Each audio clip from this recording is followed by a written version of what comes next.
Hey again, everyone, and welcome back to the channel for our next installment in our 6-scale news update for the end of the week. Now, this is the last one before Christmas, so just in advance, happy holidays and Merry Christmas to everybody. And hopefully you're having some time to enjoy with family, friends, but even by yourself or however. But I really do wish you guys the best as we head into this last holiday season and towards the end of the year. So surprisingly, maybe not as busy as last week, but there were still some interesting stories to discuss. So we'll start with the news. We'll just get right into it. And first, INART. INART is teasing that they are going to have another show right now. I forget the exact dates. I don't know if it's this weekend actually, or if it's going to be the following week right before New Year's. But they are teasing another show, and one of the things that they've teased there, they're basically showcasing 3 new figures. From Harry Potter, they're going to be showing the Ron and the Hermione, which I think we all knew were coming, right? And they've also teased the Dumbledore previously in the show they had over the summer. Now, I think it's interesting that they specifically picked out these two, especially given J&D coming into the market, and the rumor being that J&D's next figures are actually going to be part of the Harry Potter license. So first of all, it seems like Warner Brothers is a little more freewheeling with giving out its IP and its licenses, because we've seen multiple companies now, including Hot Toys, delving into DC.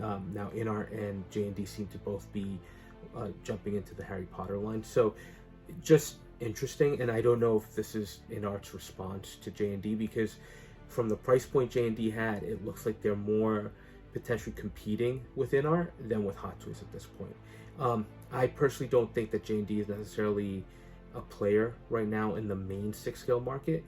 The price point alone, not saying that I would never be tempted to get one, but it's so high that I think it's going to have a much more limited appeal. And based on what J&D is saying, that's what they're targeting. But again, INART going to showcase those 2 figures, and they're also going to showcase the Arthur Fleck, which I guess they're doing. This would be technically the second tease from the Joker movie with Joaquin Phoenix, but my understanding is what they showed previously will be a 3-pack, at least based on what 1/6 Kit was saying. So this may be a 4th or a 3rd figure that's coming out from the line. Sorry, I don't even know the count. I think the original one may be 3 figures, and then this might be a standalone release. So we'll see what they show. I'm curious. The only thing with INART right now is maybe not from a pre-order point of view, because they're very slow also putting up pre-orders. Right now they have Aragorn up, they have the Superman and the Harry Potter, and I don't think they have anything else at the moment. So they're slow going in terms of actually putting things up for pre-order, but we've now seen a number of teases, and it just seems they're moving at their own speed. You know, we might want them to ramp up production. I think that's kind of important, but they're moving at their own speed, so we'll just have to see how this happens. But this event is coming, more teases. I just like to see them start producing more, but we'll see how that develops over the course of the next year. And then Sideshow had an event, a Hot Toy special. They had a bunch of giveaways, which was nice. As far as reveals, I think I was expecting a little bit more, but they did showcase some figures we haven't seen at any of the conventions previously, or at least not the Sideshow US-based ones, right? So they had John Wick, they had the Feral Predator, they had the AHSOKA line, which is actually starting to look really nice. And that's where they really had the reveal. And we're going to talk about the announcements from the AHSOKA line a little bit later, but the reveal here was the Death Trooper from AHSOKA. And there was a little teaser image with the announcements that Hot Toys had previously made, but this was the first time we were seeing the full figure. It's a Death Trooper, but there's a lot of nice detail going on there. So nice to see that reveal. But beyond that, pretty much things we'd already seen, and the Hono line, you know, seeing some of the Batmobiles that have been announced and are up for sale. So nothing groundbreaking there, but nice to see. Now, announcements. We have a couple to discuss. The first one, and again, I'm going to do them in order of preference from the figure I'm either very likely to get, or in this case, 50-50 to figures that I'm probably going to pass on, or at least I'm definitely not looking to pre-order. So we'll start with VECNA. VECNA from THREEZERO, basically continuing on their Stranger Things line. This is from season 4. Very nice to see that THREEZERO is carrying on with this line. I had some concerns thinking they might just stick to the season 1, season 2 looks and call it a day, but this kind of gives me an indication that they're going to continue. And if we're getting VECNA from this season, I wouldn't be surprised to get Max, because I think those were the interactions. If you've watched the show, she was the character that most seemed to interact with VECNA in having kind of the heroes trying to protect her. I don't want to spoil too much if you haven't. If you haven't watched the show, it's really good. It's probably one of the best Netflix shows out there right now, and I'm anxiously awaiting for season 5. Now, VECNA himself, pricey, $250. He is a bigger figure. He is highly detailed, right? He's kind of a monster with tons of veins throughout, a deformed face, very unique look. And I'm happy to say, on the one hand, THREEZERO did a great job recreating that, right? I thought they did a great job with the Demogorgon too, right? It's very much what we saw on screen. This figure, a much more human face, so there's a sculpt to it, and it looks like they got it right. And there's a ton of detail work here, right? Just, it's a little gruesome. And that is kind of one of the things that is holding me back. If you look at my collection, I actually don't have monster figures per se, right? I have the Hulk, I have some Marvel figures, I have Groot, I have the Black Order, Jake Sully's probably, not human, but as far as pure horror, I really don't have any horror figures, and I think VECNA is starting to kind of jump into that, beyond the monster science fiction creature to a real horror character, and that was sort of a switch that I also saw in Stranger Things, right? Not necessarily just in season 4, but as the seasons progressed, it always had that horror element to it. So, a very important character to have, just not sure that it's something I need in the collection. I'd be more interested in getting some of the other human characters like Max, like Hopper, some of the other kids, Nancy, Wheeler, Steve. I think there's still more that they can do here, and I think THREEZERO is going to do that. So VECNA, I don't know that he's going to sell out, to be honest, especially at the $250 price point. He's a higher priced figure for THREEZERO. If I can get him for a deal, I'm definitely going to wait, but not in a rush to pre-order this guy. Now, next one, Captain Enoch from Star Wars, from the Star Wars AHSOKA show. So I've already gone on the record a couple of times saying I just restarted my Star Wars collection, and one of the things that I've been doing is getting lightsaber based figures, or that's been the focus, right? I got the Grand Inquisitor, Reva's on order, and so forth. So that's been the focus. I will get other pieces depending on how I feel about the property, but I'm trying to stay away from troopers, right? I think from a budget perspective, from a collecting perspective, where I want my collection to go, I just don't want to go down that rabbit hole. There's nothing against these. Troopers look fabulous. They look fantastic. They're gorgeous pieces. I just cannot convince myself to go down that hole, because I feel like I'm going to get one trooper, then I'm going to want another one, then I'm going to want another one, and it's just going to be never ending, right? So that's kind of the focus, the personal focus for the collection. The reason I went through that preamble is Captain Enoch is a very different story here. Because, first of all, he's not your typical trooper, right? The mask alone has that gold face plate, and even if you look at his suit overall, there's definitely a lot of unique factors there at play, right? He's got the kind of the skirt, leather skirt with the red trim. He's got the blaster itself, right? I don't know that we've seen it before in Star Wars. I may be wrong, but it looks pretty unique, and it has a nice gold accents. And he was a character, right? He was a character that I think, and you'll see him in the images, he's paired up very nicely with Grand Admiral Thrawn. So as a companion piece, I think that would make for a very visually striking look. And because he is an officer that, besides Captain Phasma, he reminds me more in line of a Captain Phasma. Maybe not as poorly executed as Phasma was, but unique, where there's a little bit more personality to him. So I think more than a trooper, he's an actual character, right? So he is tempting. Would I pre-order him? He's coming in at $245, which is actually lower than I thought. I was on Fab's show when these got announced, and I had guessed it would be in the 260 to 270 range because of the unique sculpt. So I'm happy to see 245, right? I'm not saying that's cheap, but cheaper than I had anticipated.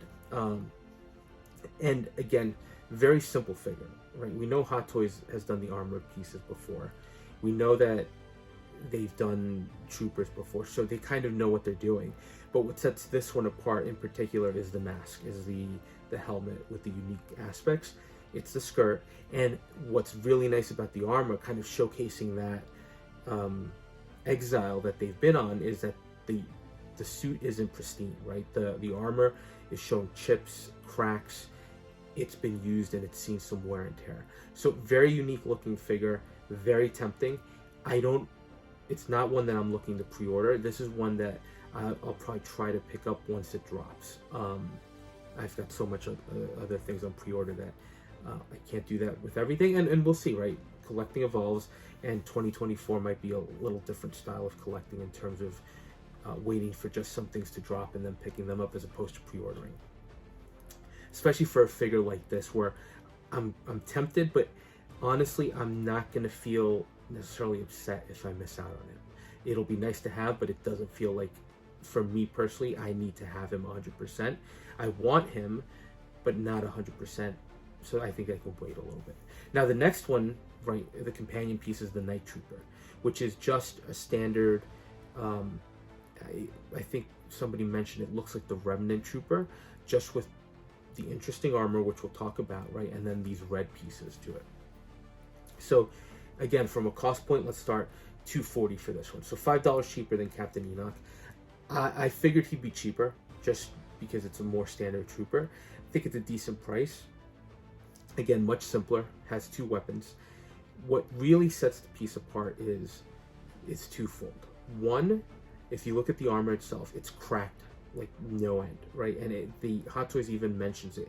It's laser engraved, and it has this gold trim. So it's like the zombie trooper that we see at the end that kind of gets raised to take on Ahsoka and Sabine Wren and all of them. So really interesting look overall, and visually, just seeing this one, it's another great job by Hot Toys, because as opposed to a clone trooper or stormtrooper that might just blend in together, this one has a very distinctive look that just stands out, right? And I think visually just catches you with all the detail work, right? The gold inlays on the cracks. So beautifully done figure, right? And one thing that I like here is the red actual straps that are tied in on the arms, on the legs, on the body throughout. It gives the figure another visual flair that is just, it's not just a paint app, right? There's something else that's done there. And again, right, the wear and tear on the armor just looks impressive, right? He really stands out. And this is where they teased the Death Trooper that has kind of a similar look. So this is another one that's tempting, but because I'm staying away from the troopers, this is definitely one of the more tempting troopers that I've seen come out because of how unique it is. But it's one that I'm not going to jump to pre-order, even at the reasonable price, just because there's so much else coming out, right?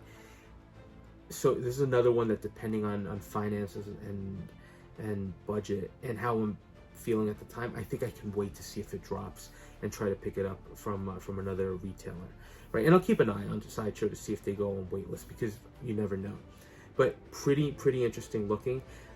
And I think the one thing I would have liked that would have been cool would have been some kind of a light up feature to have it have that kind of green effect when they're coming back to life as zombies. So not that it's necessary, would have jacked up the price a little bit more, but I don't think there's any denying that this looks pretty visually stunning. So as far as releases go, again, in order of preference that I'm getting, the first one is from No Way Home. We're getting the Green Goblin, the final battle version. I know some people were actually starting to get builds for it already, so we knew that it was imminent in terms of dropping, and now it's dropped. And look, I have this one on order. It's coming home 100%. It looks gorgeous, right? I love the look from the movie, right? First of all, as opposed to the clean Green Goblin, which I have, right, which is also fantastic, I love the wear and tear on this one, the modifications to the suit. It's not just a straight green. They've got the browns, they've got the satchel. he's got all these other extra pieces that definitely make the figure or the suit pop a little bit more. It's visually maybe a little busier, right, than the original, and it's more in line with kind of the MCU trend of having buckles on everything and straps like the Captain America suits. I personally think visually those look great, and those figures look good, so no complaints here. And I love the scarf, the purple scarf. First of all, it looks very comic accurate, or as close to comic look as we've gotten to date. So I totally love that, and I think visually he just looks amazing. And now with the sculpt, right, with that crazed look, it's great to have him there with the goggles. So very much looking forward to it. I think Hot Toys knocked it out of the park based on the promo pics, so I'm definitely looking forward to having that in hand. And I'll do a comparison between the two once they drop. And then the last one, it was Wrecker from the Bad Batch. Again, I'm staying away from Star Wars and the armored figures. If I were to get a release, though, an armored figure besides the ones we just talked about, this probably would have been the line. Now, personally, I have no familiarity with the cartoon or the Bad Batch in general. I've just stayed away from that. There's too much else to watch. Maybe one day I'll catch up, but at the moment, there's just, again, no time. But there's no denying this looks great, especially the sculpt. The sculpt looks amazing with the scar, the clouded eye. Looks fantastic. And together, right, it really is this unit that you're getting that has a bunch of unique personalities. In a sea of all these troopers where you just get pauldron variations, you get some weapon variations, maybe some, like when you looked at the First Order troopers, for example, you had some with like a chest rig, right, which is kind of unique. They were all pretty much standardized, and it was very much an army. This is the first set of troopers that looks like a unit with people that have different tasks. Like you've got your heavy gunner, your sniper, right? Your field medic, your tech expert, right? Tech coming out. You've got your muscle here. Everybody kind of serves a purpose, and it just stands out because it's a unit with all the suits matching, but it's very unique. And I love the color, the gray, the red, and the blacks. Awesome perspective here. So another great release, just one that I'm personally passing on, again because of that mindset that I have going into things. So that was pretty much it for the week leading up to the holidays. So not as much as we got the previous week, but still a decent amount of announcements and news stories worth discussing. So we'll see if anything else drops over the weekend. Hot Toys did have a little clip kind of for the holidays teasing Deadpool 3, so we knew that was going to come. I'm just curious what else they have in store, if anything else drops in the next few days or next week before New Year's. I wouldn't be surprised if they do. There's still a lot that technically is supposed to drop, but we'll keep an eye on it. Now, as far as upcoming things from Hot Toys, hopefully, I think Reva and Green Goblin, for me, would invoice in January at some point, so hopefully those come through. And I am waiting for the Batman invoice to drop from Sideshow. Very much looking forward to having those three figures in hand. So those will probably start out the new year. And then from X06, I do have one figure on the way, which is Admiral Picard from Picard Season 3. I love that show. I know it's not the most exciting figure, but Picard Season 3 ranks like probably amongst the best 2023 shows I've watched. So very excited to get that in hand. And the data is starting to ship out too. I don't know if it'll make it before New Year's. My guess is going to be at the start of the year, just based on shipping delays potentially, but that one is coming, and that looked like a fantastic figure as well. And then as far as the channel, right, I'll have a couple of videos coming up next week. Should be a little slower, but I will have one review video, which, just to give you a teaser, from Damn Toys, is this guy. He is from a little short called SCP Overlord, or at least that's what he's based on. My first Damn Toys military figure in a while too. Really impressive. So look for that review to drop next week, and then beyond that, we'll see what happens.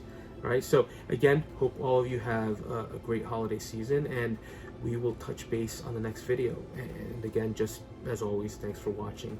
And if you are enjoying, just consider dropping a like, commenting, or subscribing. And again, we'll touch base on the next video. Take care.